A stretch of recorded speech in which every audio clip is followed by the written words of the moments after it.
T'es pas de chaussettes ce soir. Voilà, Aurélie, les amis, me sert un vin blanc. Un vin blanc secret. Un vin blanc secret. C'est vrai que ça fait longtemps qu'on s'était pas vu. Ah ouais, moi j'ai trouvé ça hyper bon. J'ai découvert il y a pas longtemps. Bon, les amis, Aurélie me fait un petit apéro entre copains. Comme ça, un petit blanc à l'apéro. Mais c'est super bon. S'ensuit une petite raclette. S'ensuit une raclette. Et non, mais je trouve que c'est. Ce que je te disais, c'est que c'est. Enfin, c'est étonnant comme c'est riche de toutes sortes. C'est acide. Ouais. C'est acide. C'est. Et en même temps, c'est vivace. C'est vivace. C'est un très peu très bon. tendu. Et en même temps, il y a des petites notes qui devraient te mettre sur la voie hein, au nez. Ben moi, comme ça, alors je dirais, si je devais dire très rapidement comme ça, je dirais Chenin. J'ai pas envie de te demander si c'est monocépage, monomaniaque. Je pense que c'est monocépage. C'est monomaniaque et monocépage. Ben oui, c'est Non, mais parfois, je peux être surprenante avec quelques assemblages, mais là, non, c'est encore une fois un monocépage. Alors, à l'ouverture, il y avait vraiment ces notes très typiques de ce cépage. Putain, si tu dis ça, c'est que c'est pas du chenin alors. Je regardais la couleur, ça pouvait être Marsanne, Roussanne, éventuellement.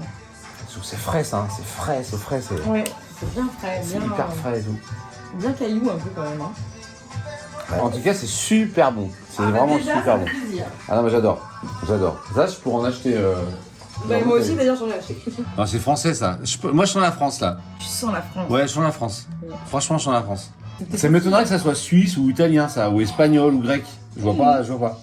C'est très bon, hein. C'est vraiment Ouais, très bon. bon, on aime Putain, bien. c'est vraiment bon. Hein. Bon, allez. Santé, bonheur. Santé.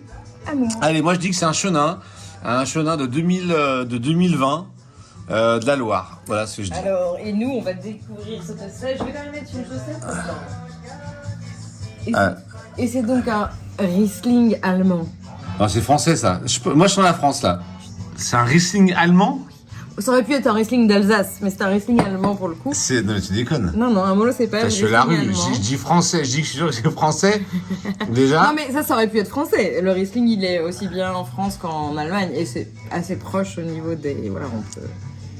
C'est un Riesling allemand ça? Oui, c'est un Riesling. Raconte-nous, tu sais un peu l'histoire du vin? De 2021, donc il est très jeune hein, encore. Ouais.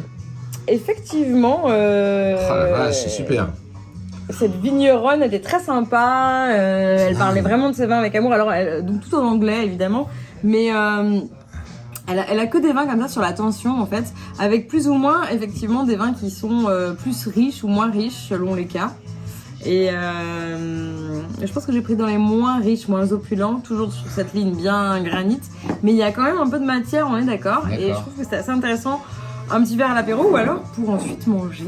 Et cuvée Alicencia et c'est un Riesling de 2021. Et elle a que des cuvées comme ça sur la tension avec plus ou moins encore une fois, de richesse de matière.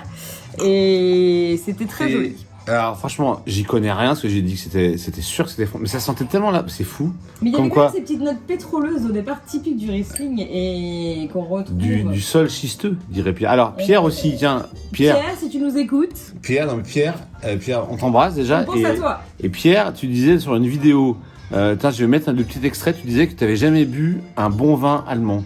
Et ben là. Il y a une vidéo où tu dis ça. Je mets l'extrait tout de suite maintenant. C'est pas allemand parce que j'aime. Mais j'ai jamais aimé un vin allemand. Ça, j'ai jamais trouvé un vin allemand bon. C'est un super vin blanc allemand, c'est dingue comme c'est bon. Franchement, super J'en ai bon. d'autres bouteilles, tu pourras, quand tu reviens, en boire avec nous. Merci Aurélie, super découverte. Avec plaisir, les amis. Franchement, merci, j'adore. Putain, j'arrête. Eh ben, ça fait Riesling, plaisir, ouais. putain la vache. Donc Riesling Chenin quand même pour moi, ça frotte quand même, ça vient frotter.